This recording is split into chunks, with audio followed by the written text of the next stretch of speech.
Us as Christians in America, we're selfish, we're stubborn. There's over 50,000 Christians have lost their life in Nigeria because of their faith in the gospel of Jesus Christ. The only time we want to uproar and do something when something happens like Charlie Kirk's assassination. The disciples, it was about 12 of them, and they shook up the whole world. Why can't we do the same thing? And we have more than what they had. We have social media, we have cars, but yet these men walked everywhere they went, martyred, beheaded, stoned, cut in half, pierced. I look at my life, how I've been serving the Lord all these past few years, being away from my family, being without money at times, being homeless. And I get people that criticizing me and tell me that's not the way that God wants his people to live. But when I look at this, in 1 Corinthians 4, it says right here that you will be a fool for Christ's sake. But verse 9 starts off when it says, God has displayed us, the apostles, last, as men condemned to death. For we have been made a spectacle to the world, both to the angels and men. Meaning he's put their life on full display to the world. The things they suffer, the persecution, the ridicule,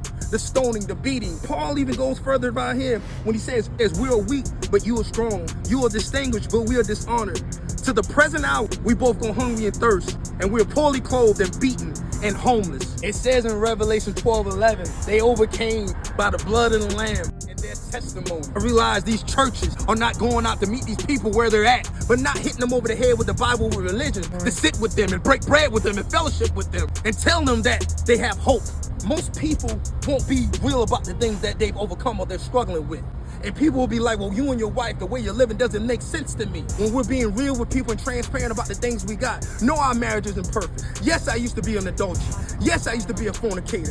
Yes, I used to be addicted to drugs and alcohol. Yes, I slept with women unprotected all the time, hitting chicks raw and busting in them. Yeah, I was in my 20s, sleeping with girls in high school, having them cut school and sneak out the house. I did these things. I'm real enough to tell people about my past, letting them know I wasn't perfect, letting them know I was dirty and filthy. But because Jesus Christ and his blood that cleansed me made me cleaner than anything in the world, cleaner than Dove, cleaner than Irish Spring, cleaner than Axe. It's supposed to be our jobs to profess Christ and proclaim the news no matter what we have going on, because it's a light that's in you that's supposed to shine. Jesus says that a city that sits on a hill can't be hidden.